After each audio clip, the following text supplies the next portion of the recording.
La historia de Paulo Freire no es la de una simple teoría académica, para nada.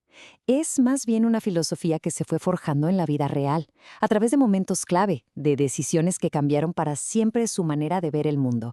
Y, por supuesto, la educación. Y todo se resume en esta pregunta. ¿Puede la educación ser de verdad una práctica de la libertad? Esta es la pregunta que está en el mero corazón de todo su trabajo. Vamos a explorar juntos cómo la vida de Freire fue en esencia una búsqueda constante de la respuesta. Y todo comienza justo aquí, con un momento decisivo, de esos que te marcan, y que alteró por completo el rumbo que su vida pues parecía destinada a tomar. A ver, imaginemos la escena, ¿no? Un recién graduado de Derecho, un joven Paulo Freire, se enfrenta a lo que sería su primer y único caso. Frente a él hay un dentista, también muy joven, descrito como tímido y asustado, que simplemente no puede pagar una deuda. En teoría, un caso de lo más sencillo. Pero justo en ese momento, Freire se topó con un dilema. Por un lado, claro, su deber como abogado era cobrar esa deuda, pero por el otro, sintió una empatía enorme por la situación de aquel muchacho. Y en ese instante eligió la humanidad por encima de la profesión. Esa misma tarde llegó con su esposa, Elsa, y le dijo, ya no seré abogado. Había encontrado su verdadera vocación. Y esta decisión lo llevó a una revelación que fue fundamental. Se dio cuenta de que su trabajo no iba a ser nada más enseñar a leer y a escribir. No, su trabajo sería, en el fondo, un acto político. Un acto para ayudar a las personas a entender su propio mundo, para así poder transformarlo. A partir de ahí, Freire no desarrolló sus ideas sentado en un escritorio, para nada. Lo hizo desde la escucha. Se dedicó de lleno a aprender de las vidas, de las luchas, de la gente oprimida. Y miren, esta anécdota lo ilustra a la perfección.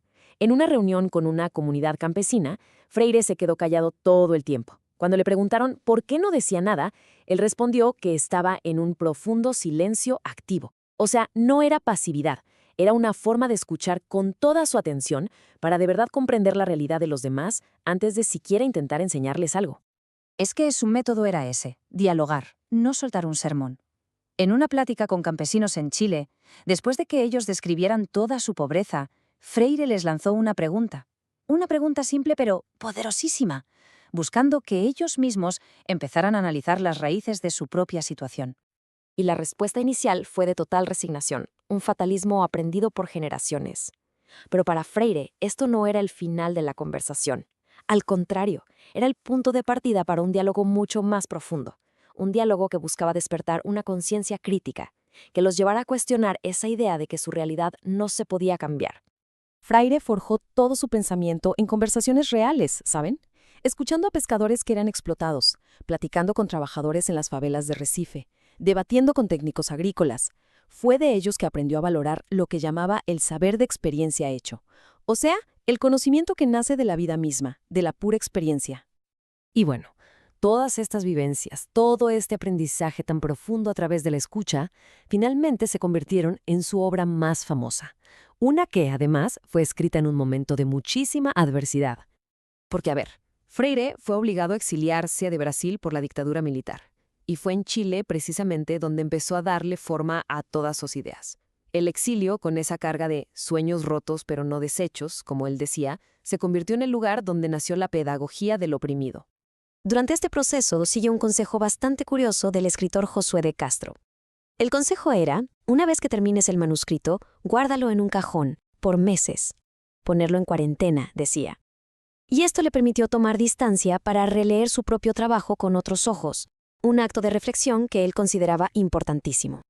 Una vez publicado, el libro empezó un viaje por todo el mundo. Pero, ojo, el camino de las ideas de Freire no siempre fue fácil, ¿eh? Y tampoco estuvo libre de fracasos. La pedagogía del oprimido se tradujo a muchísimos idiomas y su mensaje, bueno, resonó por todas partes. Se convirtió en una referencia obligada para educadores, para activistas, para cualquiera que buscara una transformación social de verdad. Pero Freire no era un mito, era una persona de carne y hueso.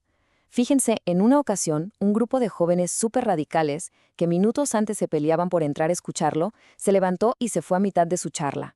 Lejos de ofenderse, Freire lo reconoció con una humildad increíble, diciendo que ese había sido su segundo gran fracaso monumental. Esto demuestra que su pedagogía también se trataba de aprender de los propios tropiezos. Y es justo de estas experiencias, tanto de los éxitos como de los fracasos, de donde sale uno de sus conceptos más importantes, la esperanza. Pero no una esperanza pasiva de sentarse a esperar. Para Freire, la esperanza no es nomás esperar a que las cosas mejoren por arte de magia. Es una necesidad, una lucha activa y constante. Es tener la convicción de que el mundo no es algo ya terminado, sino que puede, y sobre todo, debe ser reinventado. Freire veía esta esperanza en acción, por ejemplo, en los movimientos sociales. Él comparaba las luchas de los sin tierra o los sin casa con los quilombos, ¿saben? Esas comunidades históricas de esclavos que se escapaban y que no solo huían, sino que reinventaban una nueva vida en libertad. Eran y siguen siendo espacios de resistencia y de creación. Y quizá uno de los ejemplos más conmovedores de su legado lo encontró en El Salvador. Allí, vio a excombatientes de la guerrilla en un círculo de cultura aprendiendo a leer y escribir. Para ellos, alfabetizarse no era un ejercicio mecánico, para nada. Era parte de algo mucho más grande, el de asumir su ciudadanía, el de tomar la historia en las manos.